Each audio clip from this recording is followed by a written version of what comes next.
On this video, let us discuss about slavery inside Africa. Slavery was practiced in Africa long before Europeans' arrival to the continents of Africa. African societies as elsewhere in the world have experienced an indigenous form of slavery and slave trade from ancient times down to the early 20th century.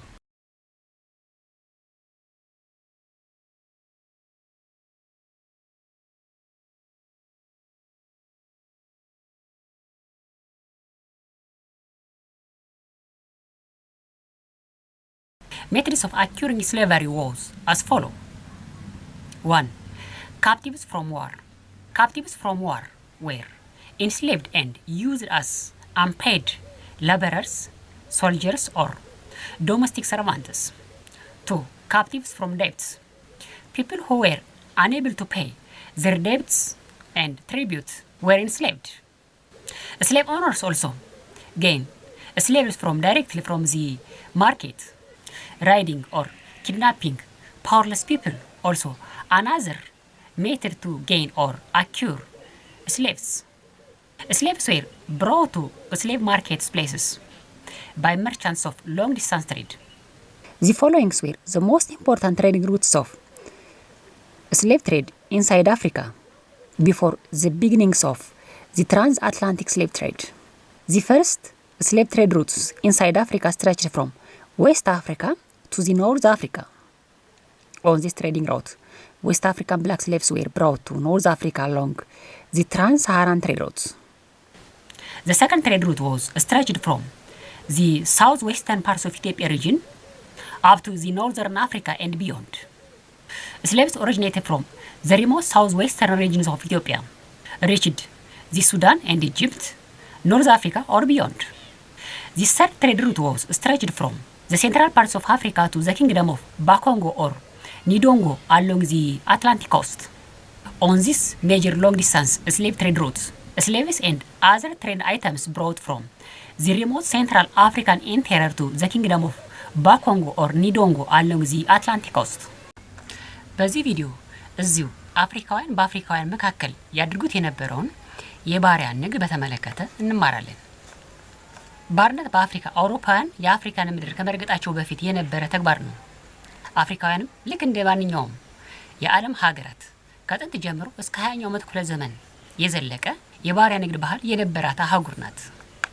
አፍሪካውያን ባሪያን የሚያገኙበት ዘዴ እንደሚከተለው ነው። 1. የጦር ምርኮኞችን በመያዝ የጦር ምርኮኞችን ወደ ባርነት በመቀየር ለነፃ ጉልበት አገልግሎት ለውትድርናና ለቤቱ ስራ ይጠቀሟቸው ነበር።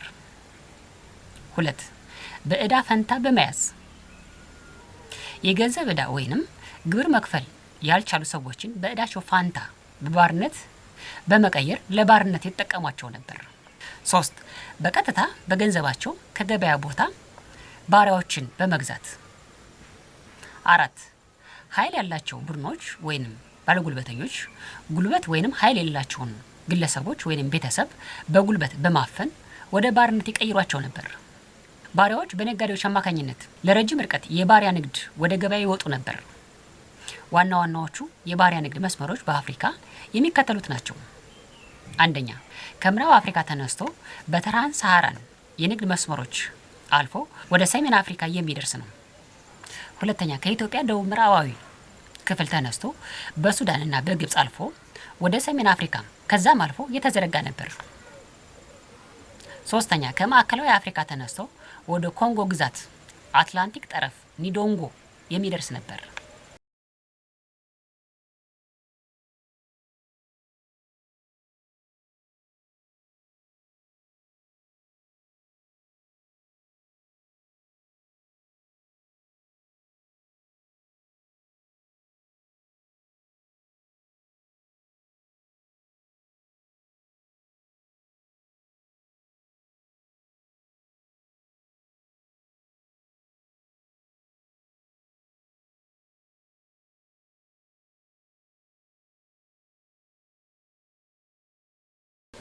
Male and female slaves in traditional African society were used as domestic servants in the palaces, religious places, and individual households. Besides the acquisition of the great numbers of slaves was a mark of prestige, power, and status in African society. Female slaves could also become the wives and concubines of individuals, chiefs, and kings. The price of female slaves was always higher than the price of male slaves. በአፍሪካውያን ባህል መሰረት ወንዶችም ሴቶችም ባሪያዎች ለቤተ መንግስት፣ ለሃይማኖት ቦታዎችና በግለሰቦች ቤት ለስራ ያገለግሉ ነበር። ከዚህም በተጨማሪ በርካታ ባሪያዎች ይዞ መገኘት በአፍሪካውያን ባህል መሰረት የክብርና የከፍታ መገለጫም ነበር። ሴቶች ባሪያዎች ለአፍሪካውያን ንጉሶች፣ አለቆችና ግለሰቦች ለሚስትነትና ለዕቁባትነት ይውሉ ነበር። ሁሌም የሴት ባሪያዎች ዋጋ ከወንድ ባሪያዎች ዋጋ የበለጠ ነበር። Slave labor also used in agriculture, including farming, animal rearing, hunting, and fishing activities. Besides, slaves were employed in the trade as porters, merchants, or trading agents. They were also used in the gold mining, like the Akan in Western Africa, iron working, salt making, like Ezi and Borbor Fante of Ghana, clothes weaving, and other arts and craft industries.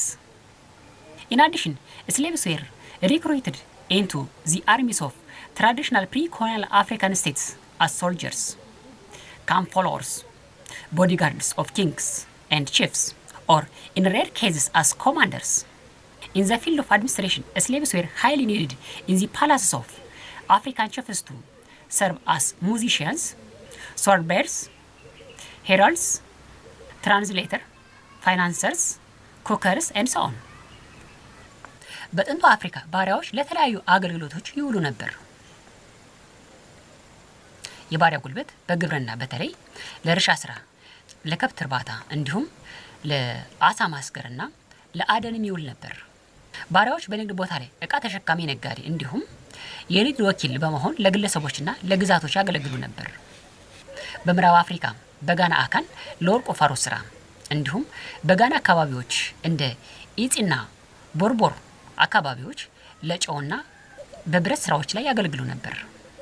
ለልብስና ጥበብ ስራ እንዲሁም በህንጻ ስራዎችም ያገለግላሉ። ከዚህም በተጨማሪ ከቀይ ግዛት በፊት ለነበረችው አፍሪካ ባሪያዎች ለውትድርና፣ ለጋርድነት አልፎ አልፎ ለወታደር አለቃነትም ይውሉ ነበር። በአስተዳደሩ ስራ ላይ ባሪያዎች በአፍሪካ ሙዚቀኞች፣ ጉራዴ ተሸካሚዎች፣ አዋጅ ነጋሪዎች፣ ተርጓሚ፣ የፋይናንስ ሰራተኞች፣ አብሳይና የመሳሰሉ ስራዎች ላይ ያገለግሉ ነበር። In most African societies, slaves were often integrated into the kin of their owners either by adoption or marriage. This was common, for example, among the Tuareg in northern Africa, the Bamba of Middle Niger, the Wolof of Senegambia, the Mende of Sierra Leone, the Bakongo and Luanda of Central Western Africa, the Kerebe of Tanzania, the Imbagala of Angola, and Sena of Mozambique. African slaves were often regarded as parts of the family. በአፍሪካ ብዙውን ጊዜ ባሪያዎች በማደጎና በጋብቻ በዝምድና ይቀላቀሉ ነበር። ይህ ተግባር በሚከተሉት አካባቢዎች የተለመደ ተግባር ነበር። ለምሳሌ ተዋሪሽ ህዝቦች መካከል በአፍሪካ በመካከለኛው ኒጀር ባምባ፣ በሴኔጋል ወሎፍ፣ በሴራሊዮን ሜንዴ፣ በምዕራብ ማዕከላዊ አፍሪካ ኮንጎና ሉዋንዳ፣ በታንዛኒያ ኬሬቢ፣ በአንጎላ ኢምባንጋላ እና በዛምቢያ ሴና።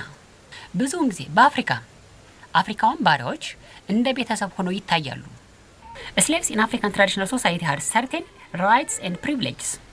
They had the right to marry among themselves or marry free people. African slaves who farmed for their owners were also given plots of land on which to farm and obtain an independent income. Slaves could inherit properties from their master. The slave was entitled to legal protection. It was only the king, chief, or the sultan who had power of life and death over the slaves and every other citizens of the state. Moreover, many African societies, including the Sena of Mozambique, the Kerebe of Tanzania, the Mende of Sierra Leone, and The Congo of Central Africa granted slaves the privilege of manumission or redemption. Slaves also enjoyed some social and political mobility in many West African societies, including Hausa Fulani, Mande, Igbo Yoruba, and Kanuri.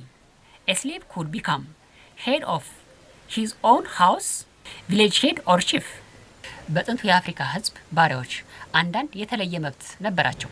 ለምሳሌ እርስ በርስ የመጋባትና እንዲሁም ከባርነት ነፃ ከሆነው ህዝብ ጋር የመጋባት መብትም ነበራቸው። በባለቤቶቻቸው ማሳ ላይ የሚሰሩ ባሪያዎች ለራሳቸው የግል ገቢ የሚያገኙበት የእርሻ መሬትም ይሰጣቸው ነበር። ከአሰሪዎቻቸውም ሀብትን ይወርሱ ነበር። ህጋዊ ከለላም ይሰጣቸዋል። ባሪያዎቻቸውና ሌሎች ህዝቦቻቸውን በህይወት የማኖርም ሆነ የመግደል ስልጣን የነበራቸው ንጉሶቹ፣ ሀገረ ገዢዎቹና አለቆች ናቸው። በርካታ የአፍሪካ አካባቢዎች በሞዛምቢክ ሴና፣ በታንዛኒያ ኬሪብ፣ በሴራሊዮን ሜንዴና በማዕከላዊ አፍሪካ ኮንጎን ጨምሮ ባሪያዎች ከባርነት ነፃ የሚወጡበት ባህልም ነበራቸው። ባሪያዎች አንዳንድ የማህበራዊና ከቦታ ቦታ የመንቀሳቀስ መብትም ነበራቸው።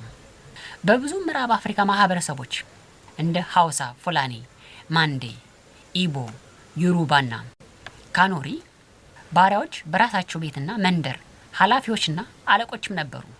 In general, the treatment of slaves in pre-colonial African society depended on the owner, the family, and the household in which the slave resided. On the whole, oral and written records shows a picture of human treatment of slaves. Observers remarked that slaves in Africa was very different from the Europe, North America, and the West Indies. Nevertheless, his or her status as a slave was never entirely forgotten, regardless of the levels of his or her social integration or social and political position. በአጠቃላይ በጥንቱ አፍሪካ የባሪያዎች አያያዝ ሁኔታ ባሪያዎች እንደሚገኙበት ባለቤት፣ ቤተሰብና ቤት ይወሰናል። የባሪያዎች አያያዝ ሁኔታ በአፍሪካ፣ አውሮፓውያን፣ ሰሜን አሜሪካ እና የምዕራብ ኢንዲያ አካባቢዎች ካለው የአያያዝ ሁኔታ የተለየ ነው።